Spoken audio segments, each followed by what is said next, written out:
Hello, friends. Today I will tell you about the 2013 thriller called Escape Plan. Federal Correctional Institution, Bendworth, Colorado.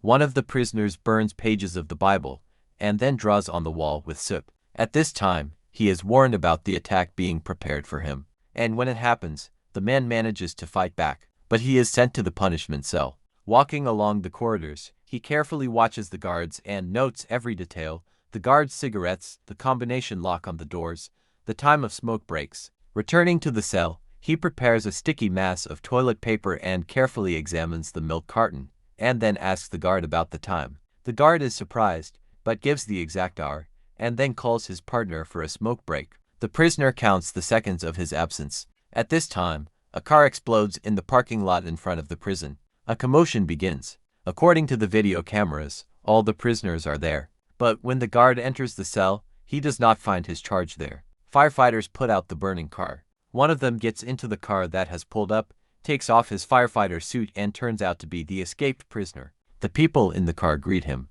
and then they drop him off at a roadside telephone. The police immediately notice the man in the orange jumpsuit. The news spreads throughout the surrounding areas, and many police cars converge on the booth. But the escapee remains completely calm and obediently raises his hands. The warden is introduced to Ray Breslin, co-owner of an independent security company run by his partner Lester Clark. The Federal Bureau of Prisons hired them to inspect correctional facilities across the country. Over the past 7 years, he has visited almost every maximum security prison. Ray managed to escape from 14 maximum security prisons and even wrote a book about it. And now he tells how this prison screwed up. To escape, you need 3 things: know the layout of the building, study the guards' routine, and help from outside or inside. The weak spot here is the punishment cell. It is super modern, but is located next to an unprotected fire garage. To get into the punishment cell, you had to make enemies. The facility is short-staffed, and instead of 2 guards, he is accompanied by 1. While Ray is in the cell, the guard goes out for a smoke for 7 minutes. All that remains is to organize sabotage during this time. How to find out the code. The milk carton contains a thin layer of laminated film. It takes seconds to remove it and apply it to the combination lock. The fingerprints will show which buttons were pressed. While receiving lunch, Ray blocked the door lock for transfers and got to the combination lock. After rewinding the video at the guard post, he covered his tracks and had 1 more minute to get to the garage. So the firefighters took him out of the prison. The warden had only 1 question left: what kind of normal person would voluntarily go to prison? Los Angeles, California CIA employee Jessica Meyer approaches Breslin's company and offers Ray to test an illegal, commercial, secret tomb prison for especially dangerous criminals. The problem is that this institution is privately funded, so no one will know Breslin's whereabouts. Ray's colleagues, Abigail Ross and Hush, don't like this, but the frequent Breslin agrees to this offer. In 24 hours, the man must be picked up from the specified location. New Orleans, Louisiana. Ray is being prepared for infiltration. Now he is the Spanish terrorist Anthony Porthos. He is given the evacuation code, which should be reported to the prison warden if something goes wrong, and they implant a beacon under the skin of his arm. Ray calmly goes outside, but he is knocked out with a stun gun and thrown into a minibus. The masked men find the beacon, cut it out and destroy it, and Ray is injected with some kind of drug. He sees everything that follows as if in a delirium. A helicopter, a fight, and a guy who is thrown out in midair. A man comes to in a cell with glass walls. Around the same cells, in which there are many people. Breslin is shocked by the scale and unusualness of the prison. The warden Willard Hobbs watches the arrivals. When meeting Ray, he denies all the details. There is no other warden here, and no evacuation code works. Breslin's colleagues tried to find him, but there are no traces. Ray studies the character of the prison, and they are very tough. The guards wear masks and mercilessly beat the prisoners for any offense. One of the authorities decides to feel out the newcomer, but Emil Rodmeyer stands up for him, saying that he was once a bodyguard for the world-class bank swindler Victor Mannheim, who likes to take money from the rich and give it to the poor. He is friendly towards Ray and offers his help if necessary. On Hobbs's desk lies Ray Breslin's book on the safety of correctional institutions. Ray asks Emil to help him get into the local punishment cell. They stage a fight, after which they are both placed in the isolation cell, a tiny room where prisoners are constantly illuminated by huge and very hot lamps. Ray notices that the floor of the isolation cell is attached with steel rivets. Abigail, Ross, and Hush demand that Clark find and return Ray. Under pressure, he promises to do so. Breslin is visited by a doctor, who reminds the man of the Hippocratic Oath. After leaving the cell, Ray asks Rothmeyer to get him a piece of metal, and in return, he will get him out of this place. Rothmeyer asks to be interrogated by Hoff and fools him. The sadist, who has lost his patience, orders to use water torture. Emil, having come to his senses, manages to remove a large metal rivet from the floor. This is what is needed. Ray tells Emil about the purpose of his stay here. He assumes that the prison was built somewhere underground or in a cave. He needs to get into the punishment cell again. There he will reflect the light from the lamps with a polished piece of metal, heat up the rivets, and will be able to get under the floor. They arrange a fight with Javed and end up in the isolation cell, where Rothmeyer feigns hysteria, distracting the guards, while Ray removes the rivets and gets into the water supply, climbing out through it. However, having got to the surface, Ray finds himself on board a huge ship in the middle of the ocean and, realizing that he will not be able to escape, returns back to the punishment cell. Hobbs contacts Clark, who tells him the prisoner's real name and asks him to make sure Ray stays in prison forever.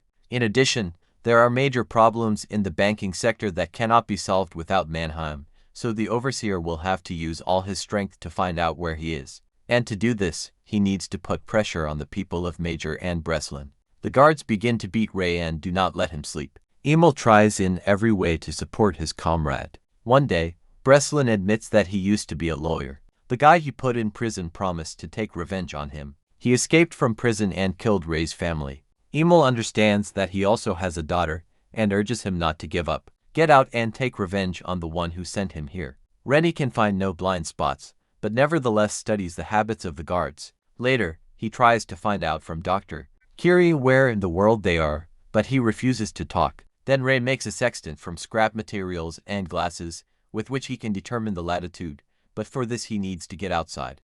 At this point, Hobbs decides to isolate Breslin from all the prisoners. He admits that he built his prison based on his book. Ray promises that he will get information about Mannheim from Rothmeyer, after which Hobbs lets him go back. Rothmeyer asks Javed for help, promising to facilitate his escape from prison. He tells Hobbs about the upcoming escape, and the overseer in return allows him to hold a prayer in the open air. Out for night prayers, Javed uses a sextant to set the charada on which the ship arrives. The water flows counterclockwise. That means it's north. The new prisoner gave the exact date of his imprisonment, November 14th. Warm air and rain above. From all these signs, Ray figures out that the ship is not far from the coast of Morocco. Rothmeyer knows a guy in Casablanca who owes him his life, but how to send him a message? Ray finally manages to win the doctor over by telling him who he really is. And the doctor can check this by looking at Breslin's book on Hoff's desk and reminding him of the oath he took. The doctor rereads the Hippocratic Oath and goes to Hoff's office, then demands that Breslin be brought. He is ready to help. Ray tells Hoff a false location for Mannheim, but they understand that this will only distract the warden for a day. At night, Hoff notices Ray tapping on his neighbor. He uses his book and reads a message about the upcoming uprising in Block C. The doctor passes the message to Rothmeyer's Moroccan acquaintance about the place and time of their meeting. Hoff sets up security in Block C. Javed starts a fight, during which they manage to seize weapons, escape to the utility room, and turn off all the security cameras. However, Hobbs manages to block the doors, which is why the fugitives cannot get outside, and then sends a squad of guards after them, who find the heroes with the help of motion sensors. The fugitives engage in a shootout with the guards, in which Javed is seriously wounded. Having locked himself in one of the rooms, Ray turns off the motion sensors. He orders Rothmeyer to climb up, and he himself goes to the engine room to turn off the power supply system and unlock the doors, but Javed refuses to go with Emil. He gives him his gun and goes to the deck. Javed opens fire on the pursuers. Hobbs realizes that Breslin is going to the engine room and rushes after him. Finding the wounded Javed, Hobbs finishes him off. The head of security finds Breslin. A fight begins between them, but Ray wins. He breaks into the engine room and energizes the ship. The helicopter of Rothmeyer's friends opens fire on the ship's wheelhouse, and then on the guards. One of the machine gunners is found by a bullet, and Rothmeyer, who has reached the helicopter, takes his place. At this time, Ray, hiding in the engine room, waits for the compartment to fill with water and for the water release system to work. He is thrown into the open ocean, under the bottom of the prison ship. Rothmar throws him a rope ladder from the helicopter. Hobbs, who has run out onto the deck, opens fire on the helicopter, but Emil throws Ray a gun, and he shoots at the fuel tanks located on the ship's floor. An explosion occurs, in which Hobbs dies. The helicopter lands on the coast of Morocco. A car drives up to the fugitives who have landed on the shore, in which are Rothmeyer's henchmen, as well as Jessica Meyer. It turns out that she is the daughter of Emil, who is not Rothmeyer at all, but the same elusive Mannheim. She did everything to get her father from behind the walls of the tomb. Ray also learns that his partner Clark was fully aware of what was happening. He was offered to lead the tomb network, but only if Ray could not get out of the floating prison, thereby proving that the system is invulnerable. That is why he himself organized Ray's imprisonment in an experimental prison and did everything to ensure that Breslin never got out of it. Clark tries to escape, but Hush finds him in Miami. When he wakes up, the traitor finds himself in a closed car, which is in a locked container on a ship in the middle of the ocean. A film that was unimaginable in the 80s. In order for two Hollywood legends to meet on the same stage, Sylvester Stallone and Arnold Schwarzenegger, they had to go through. What do you think about this film? And please don't forget to support us with a like and subscribe.